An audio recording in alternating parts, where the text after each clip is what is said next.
education. I just mentioned now 4 C's in education. 4 C there: collaboration, communication, critical thinking, creativity. So, negative impacts. Be careful with this now.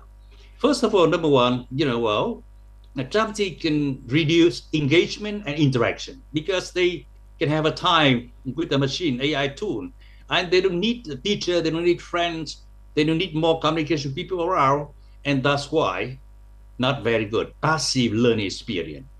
So that's why I teach as teacher, you should encourage active participant by promoting classroom discussion, group activity, one-to-one interaction in class.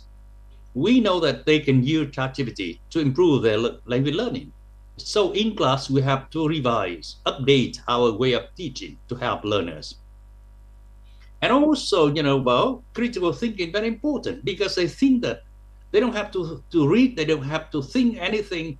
ChatGPT can help them to answer all questions, even though they don't know whether the answers are good or not. But they can get generated answer instead of individual analysis of problem solving. This is very, very risky. It means that, in the near future, they have no critical thinking skill at all. They don't have to think anything because the AIs or ChatGPT can help them to do this. And without ChatGPT, they are just what? A being. Not a human being, but just a being, as because AI here. And also, limited personalized feedback. Here, I just mentioned here, you said increase academic dishonesty now today. Student can use ChatGPT to cheat on assignment, paper, and exam. Have you met this? In Vietnam, yes, a lot. And, big problems for both sides, teacher and, student now. And we still find a way to solve this problem, Also, of course, reduce creativity, as you know, because now they're already there in ChatGPT. They don't have to think anymore. Laziness, of course, because they say, okay, now very short time, 5 minutes, they can answer all the questions. They don't have to read, they don't have to think, they don't have to learn anything. They just go out some coffee and talk, chit chat with friends, and that's it.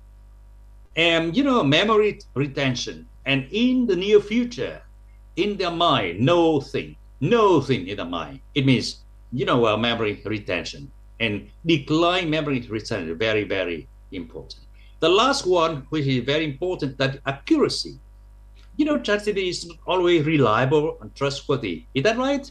Because ChatGPT can get information from any kinds, any people, not from scientists or researcher. But any people. You just give some commands and via Yellow or something or a blog or something, and ChatGPT can get everything. So that's why information is not very good, and accuracy is still very limited here.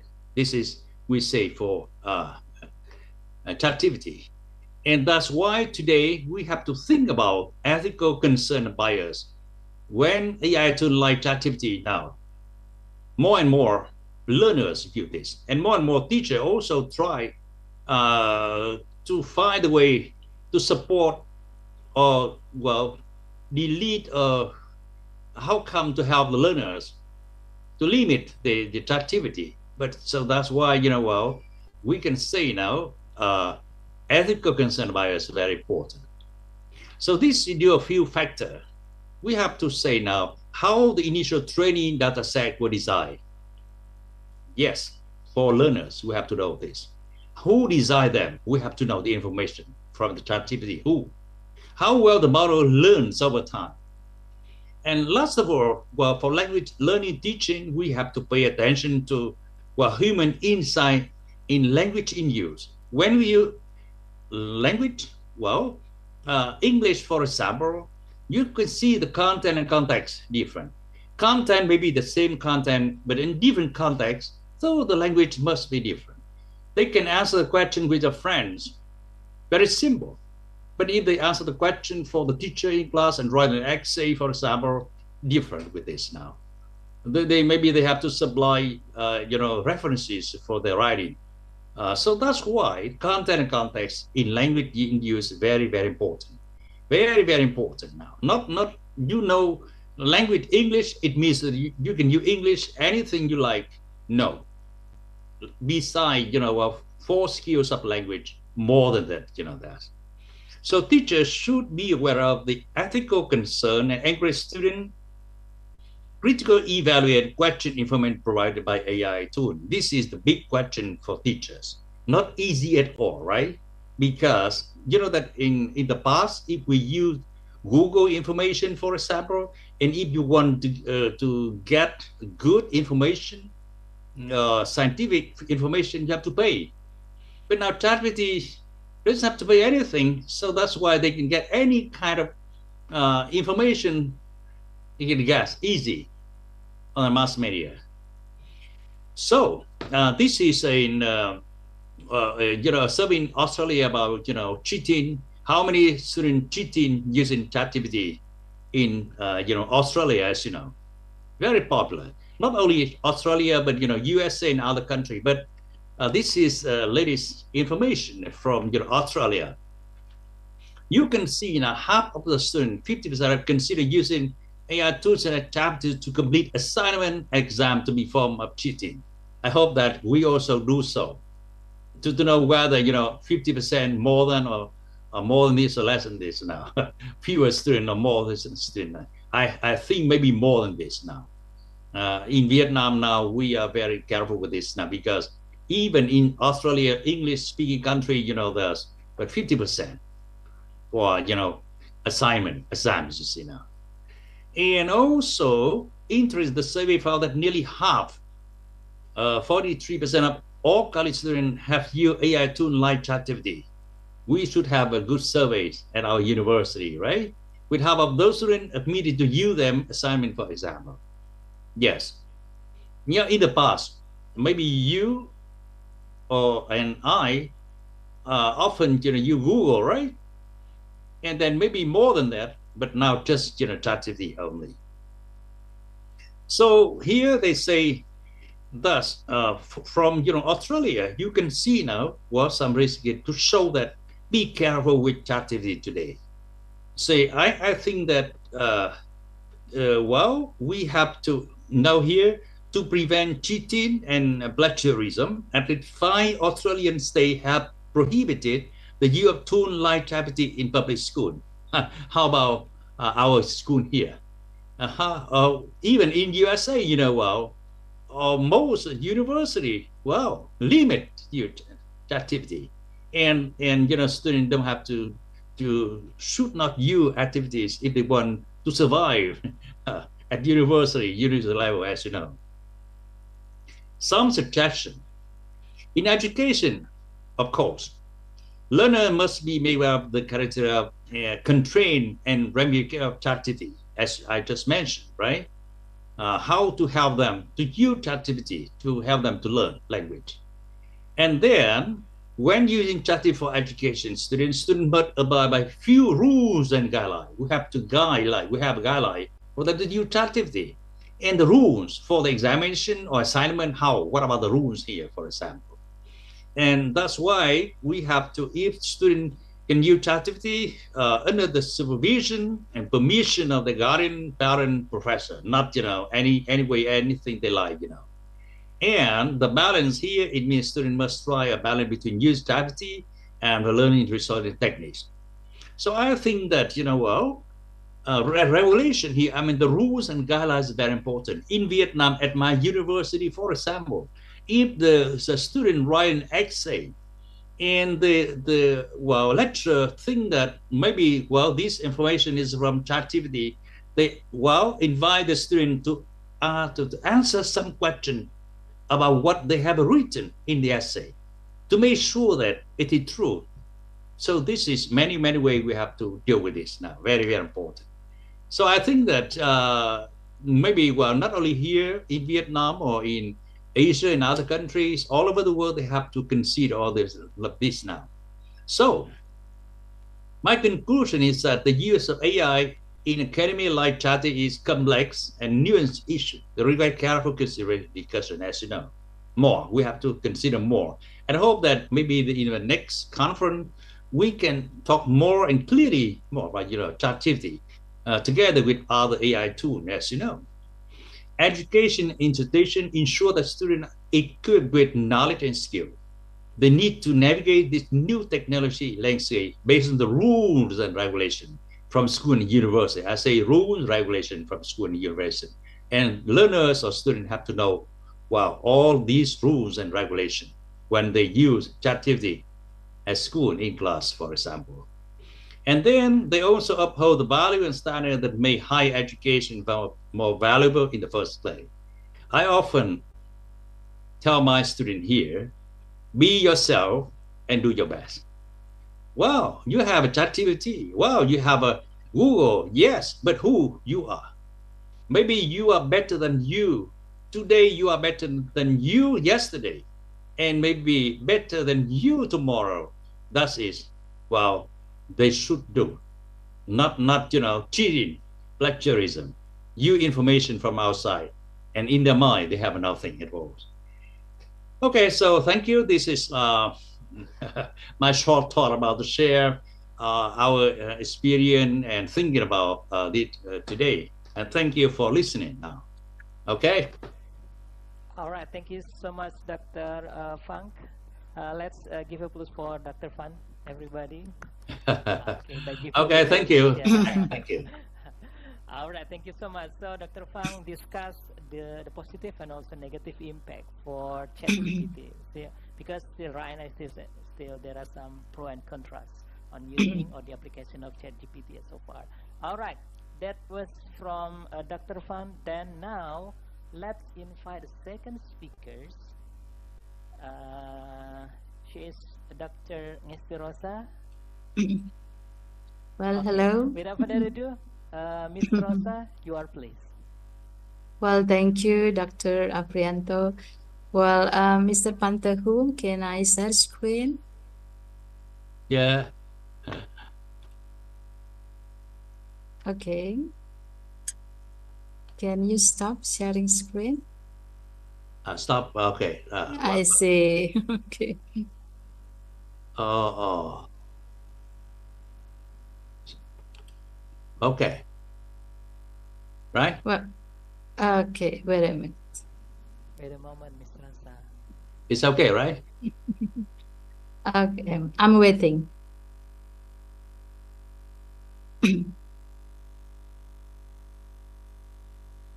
Well, thank you. Ms. Rosa, you can please image your screen. Now, can you see my slide? Yes. Well, thank you. So, the respective guests, Mr. Pantahum, PhD, yeah, and Dr. Aprianto as our moderators, all my beloved audiences, good afternoon. Good afternoon. Well, I'm Dr. Ngesti Rosa Endang Warokasi, and I'm from the Faculty of Art and Education Science, Universitas Teknokrat Indonesia. You can contact me on my email, ngestirosa@teknokratac.ac.id. And today, I'm going to present my paper entitled The Rise of Digital Literature, a Bibliometric Analysis of Emerging Trends. If the Ms. Rosa, previous, would you please yes, to make it slideshow? I see, Mrs. Rosa? okay. Yeah. Wait a minute. Okay. Now, is it okay? Right. Thank you so much. Well,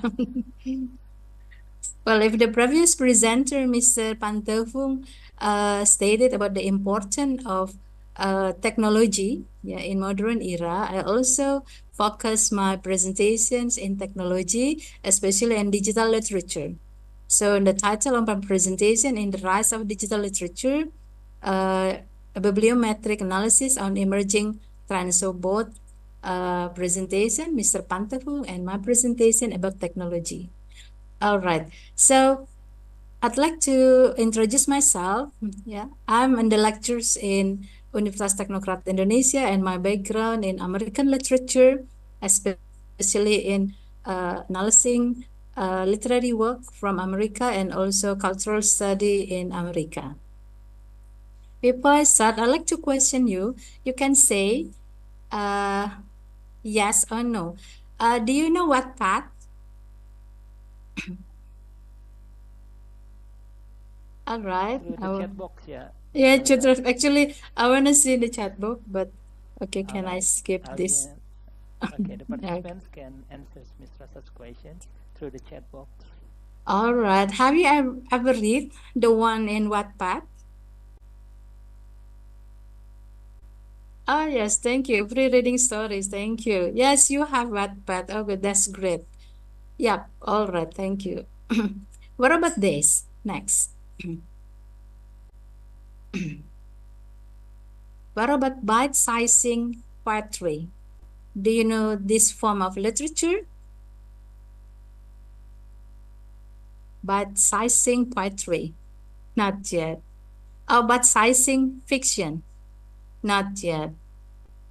All right, thank you. Well, actually, both of it, yeah, bite-sizing poetry, bite-sizing fiction, and also Wattpad are form of digital literature. So we need to analyze what is digital literature. When we talk about digital literature, actually there are two meanings. Literature is a form of literary work, such as novel, or fiction, poetry, or drama, and one more, books. Yeah, when you search in Google search digital literature, it will refer to two, literary work and books. And my focus today is digital literature, focusing on literary work. Okay. Well, so I'd like to explain. Digital literature actually is genre of literature encompassing work created exclusively on or for digital devices such as computers, tablet, or mobile phone. In the previous era, maybe you find out printed novel and the popular one like Harry Potter, Twilight, and others. You are familiar with that one. But right now, there are more novel, poetry, or drama exists in computers, web, or in tablet and mobile phone. So they exist in mobile phone as a kind of apps. And you can find fictions in mobile phone and you read easily the form of fiction in mobile phone. Do you have that one? Do you have that apps? All right. Next, digital literature is to showcase innovation and creativity in storytelling for digital media. And this is a new direction in contemporary literary practice informed by technology. Well, in digital media, there are many forms and there are many apps, yeah, provided by persons or people. And those, yeah, after COVID era, the boom of digital media exists. So everybody love to have digital text, yeah, because of they stay at home and they need a kind of refreshing or something, and they read fictions, they read story, and they read comic, and they watch film at home. So digital media or digital devices has become booming after COVID era. And Alsterman said that this is a kind of medial shift away from traditional ink on papers. As I told you, most of people love Harry Potter fiction and also Twilight or The Lord of the Ring, and the one from the most popular crime story, Agatha Christie, and Indonesia, we found Margate, Mirawe, and others. But right now, maybe only few maybe people knows about those kind of fiction. Even my students, when I question them, do you know this kind of fictions? And they said no, because they prefer to watch film or to read novel in digital media.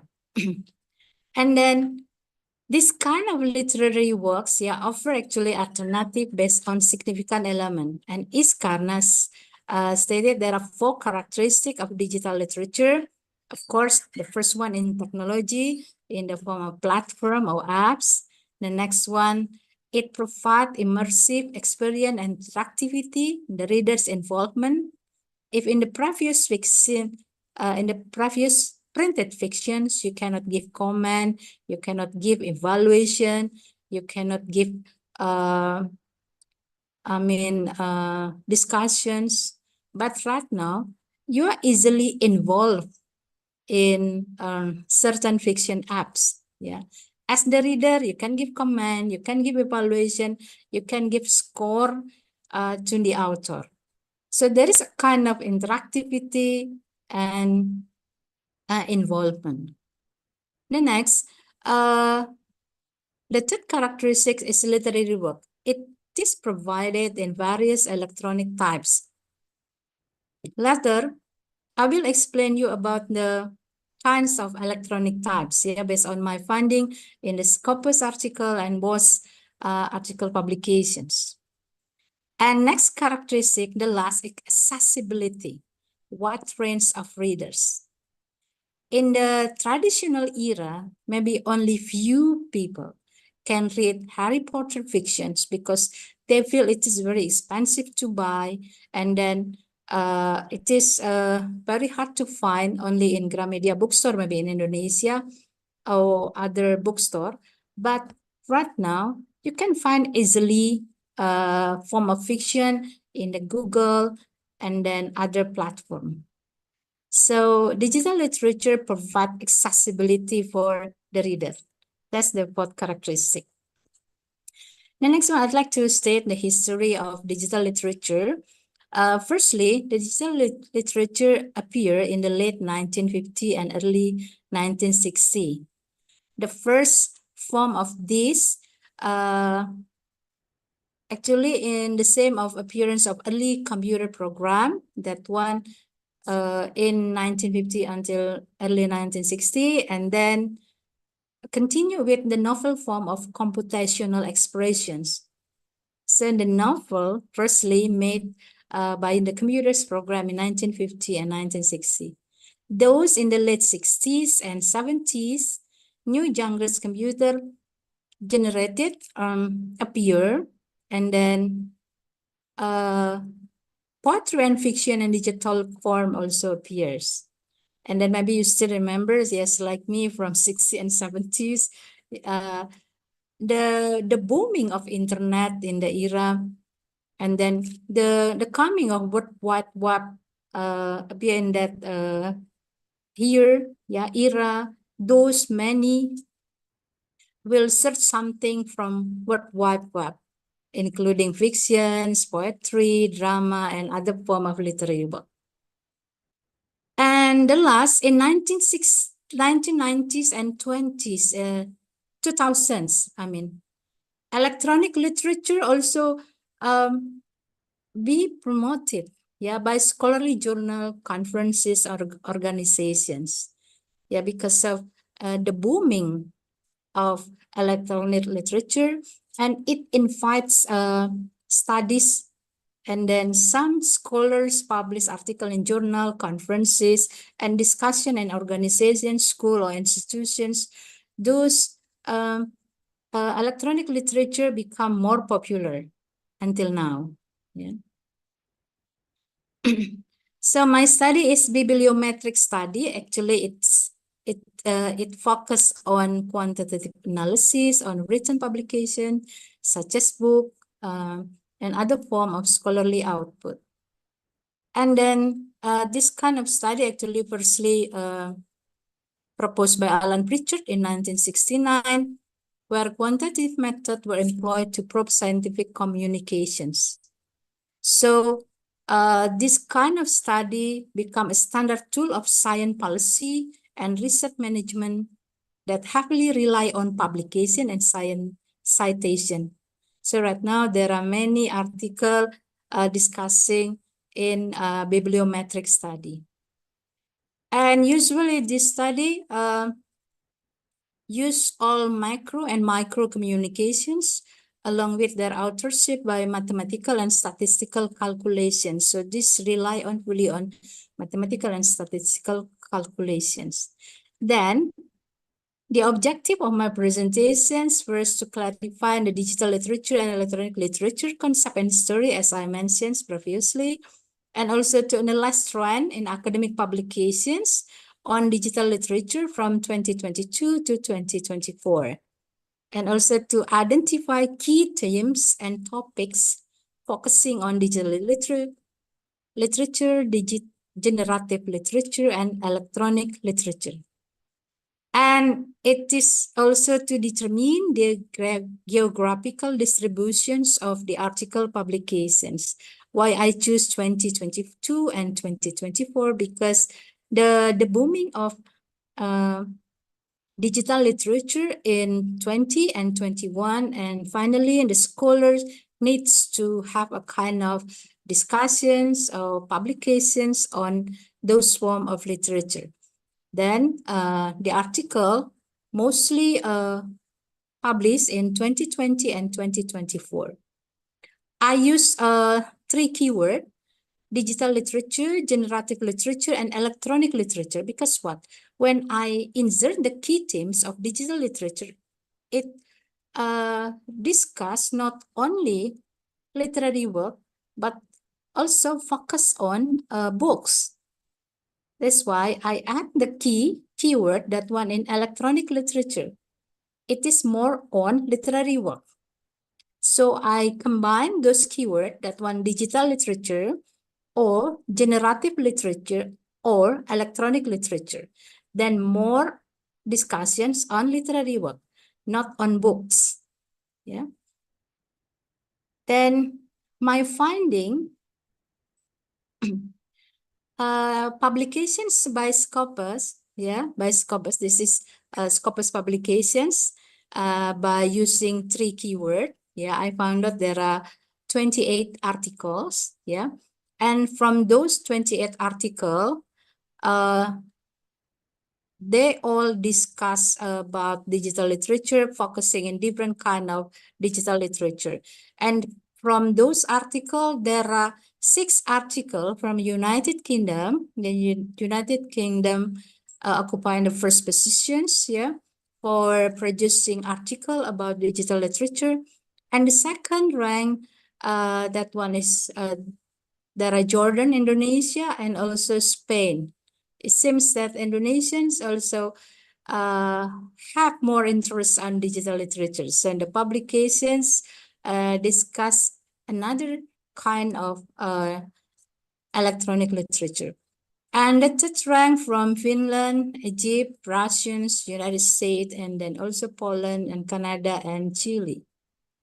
And the last one, Japan, Saudi Arabia, Norway, and also Slovakia, Germany, and also Switzerland and India. So this finding based on, as I told you, keyword. When I only use first keyword, that one digital literature, actually I found out 631. And I don't limit on art, humanities, or literary work. And I don't limit only to those area. So 630 words, including science, article about science, engineering, and others. When I limit my the keyword, and I found out only 28 articles, that are focusing on electronic literature. And those from 28, in 2023, actually, there are 15 articles published in the year, and then only 8. And 2023, there are many scholars like to publish article about this topic. And in 2024 until now, October, 1st of October, first week of October, only 5 articles discussing about digital literature. Maybe at the end of this year, there are more articles about that.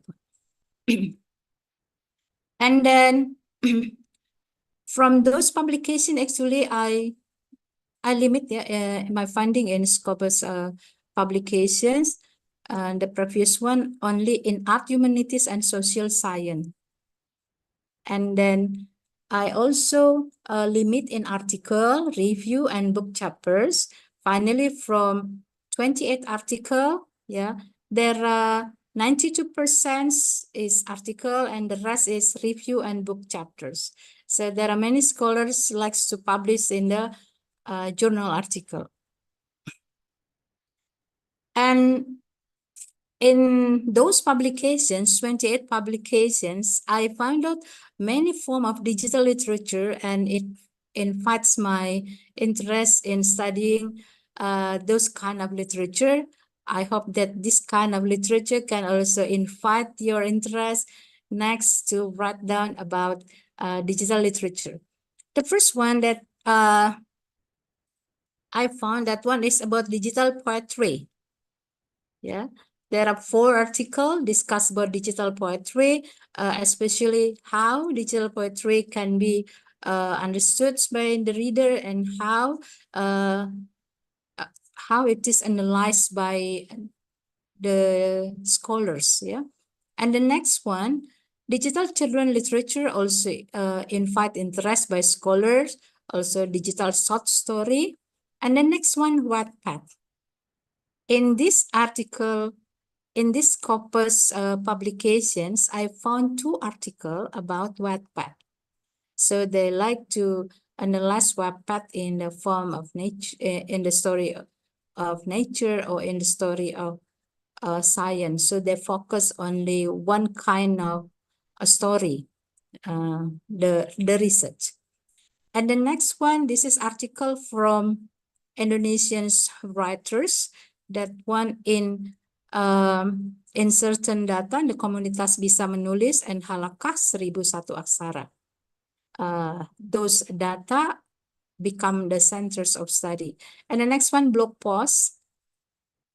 Next, National Novel Generations Month.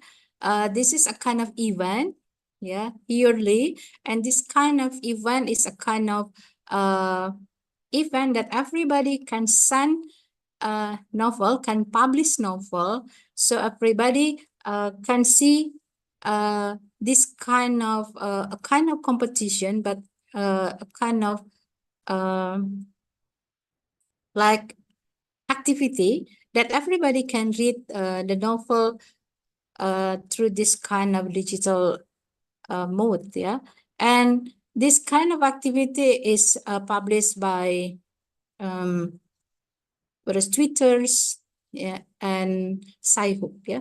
And beside Nano Genmo, there is also Nano Write Mo. This is also almost the same event but different. This is National Novel Generation Month, and the other one is National Novel Writing Month. Yeah. The next one that become the focus is Instagram, and then the attractive fiction of Little Amal, yeah, the walk digital short story. This is a kind of story about Little Amal. The next one that can become focus of analysis is asynchronous sharing of short fiction.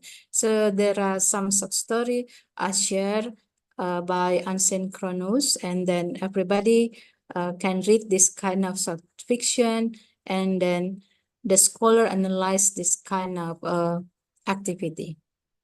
The next one, there is interactive recombinant work of moving image, text, and sound. Yeah. And also the interactive digital novel Victory Garden. So in Scopus publications, the things that I also found in was that one is Wattpad and bite-sizing fiction and poetry. Oh yes, I forgot to explain bite-sizing. Bite-sizing is a kind of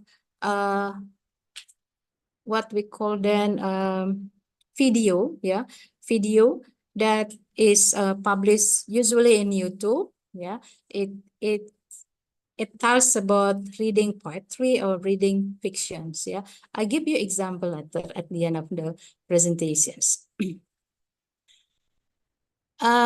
Next one, my study also focus on WAS publications, and I found out 54 publications of 54 article produced by WAS, yeah, published in WAS, yeah, from 2022 until 2024. And then from those publication. Most of them published in 2023. There are 27 articles, and also there are 16 articles published in 2022 and only 11 published in 2024. Maybe at the end of the year, there will be more articles published about electronic literature or digital literature. And then from those articles, the demography of the article, I found that those articles, produced by people in Argentina, Brazil, USA, and Spain. And there is no Indonesian writers or publications, from WOS, and most of them from European countries, and then France, Belgium, and Chile, Germany, Poland, Slovakia, and also from Asia, South Korean, Mrs. Rosa, Yes. we still have 5 minutes to go. Okay, thank you, Dr. Afri. And from those 54 articles, I also found hyperstory and also an automatic poetry generators, medial translations, and also this is nice, HTML text. This is a kind of digital text that also analyzed, by the scholars. Again, I found out bite sizing and also Wattpad, and also a kind of African literature and digital age. And the last that also invite my interest, that one is drone generated poetry. This is nice. Maybe my students will analyze this kind of literature, because it also applies drone, I'd like to give you explanations to those 3 kinds of digital literature that are popular. There are hyperstory, bite sizing, also Wattpad. So hyperstory actually interactive video game, bite sizing is actually poetry, social media context, and Wattpad, that one is popular online platform. Everybody knows this one. Okay.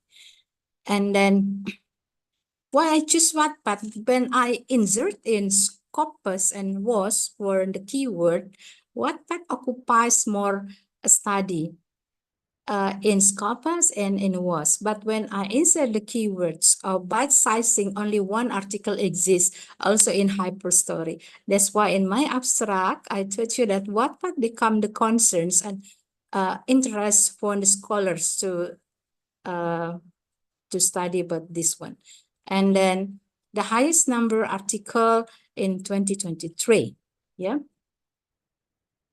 Yes, in Scopus, there are Indonesian writers who wrote about Wattpad. There are 3, and in WOS, there are more in European countries, also in Asia, Brazil. And then most article published in United States, that one is Scopus, there are 4 articles, and WOS, there are 2 articles. Well, the last I'd like to play something. This is Wattpad. Maybe everybody knows this one. I love fan fiction stories. And this is the example of bite-sized poetry. I hope that you see this one, and maybe it can invite the interest to analyze. Listens.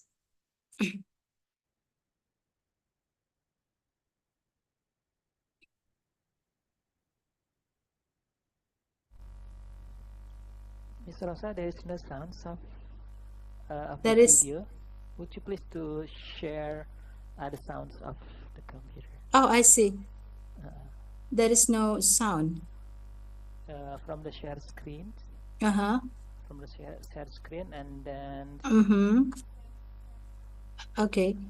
Oh, I thought that it can be listened, so I do not know how in the way.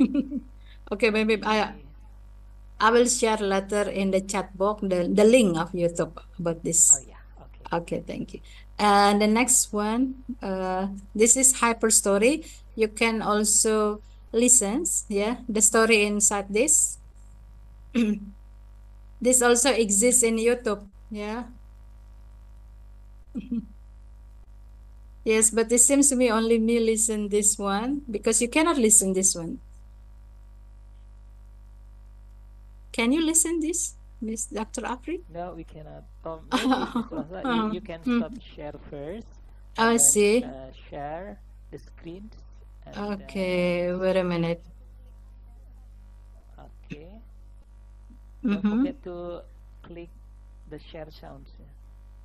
The share sound. Okay. Wait a minute. Before choosing the windows. Okay. Yeah. Okay, I stop share. Wait a minute. Share screen, and then click share screen, and then you may go to the up oh yes, the share. up menu. Okay. Advanced. Okay, thank you. Yeah. Okay.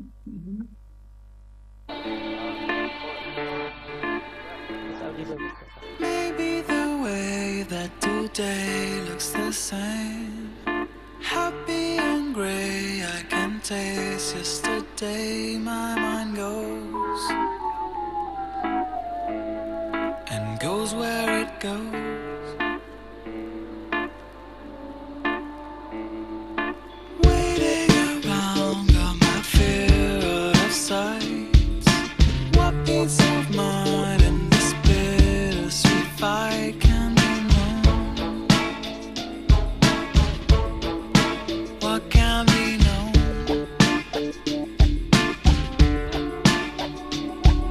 Something is happening, can't say.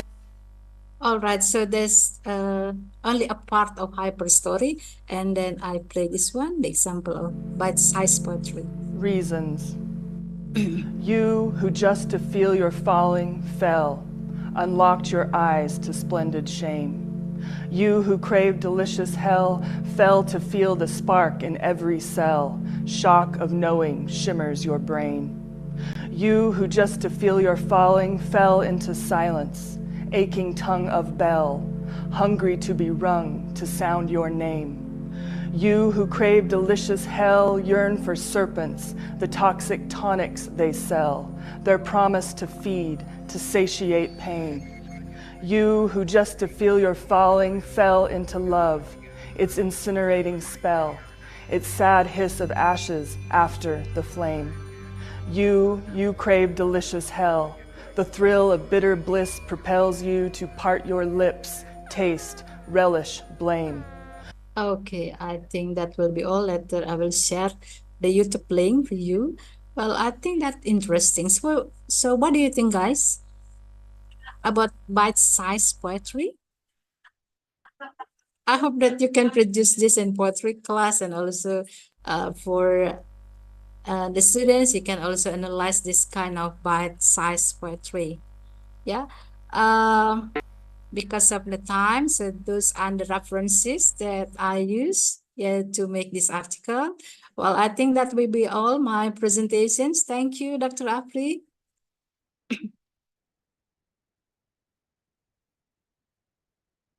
Hello.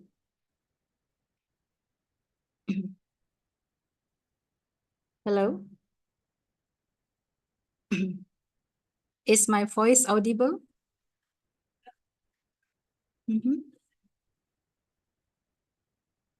Hello. The moderators, Dr. Apri.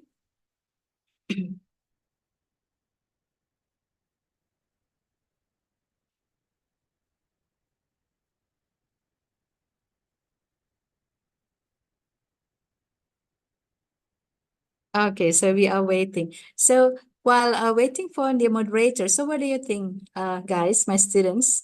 Maybe some of you are my students. What do you think about size poetry?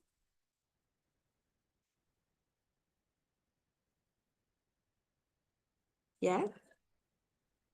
So what do you think of hyper story? Hello? Yes, thank you from Lilam Putra. First time hearing about and think this is really interesting. Okay, thank you, Lilam Putra. I believe that you can also produce the same thing about this. And also Nachwa, okay, thank you. So interesting. See, I believe you can produce that kind form of poetry. A lot of school professors use handphone. How to increase student literacy? Oh, you have a questions, yeah. While waiting for the moderators, okay. I think it is a lot easier than reading some poetry. Okay. Yes, Mr. Pantahum, PhD. I think I've got questions. Yeah, directly continue these sessions. Yeah. I will answers. Oh, I see. I think this is questions. Yeah. Okay, Miss Dr. Afri, you can continue this. Yeah. Yeah, I'm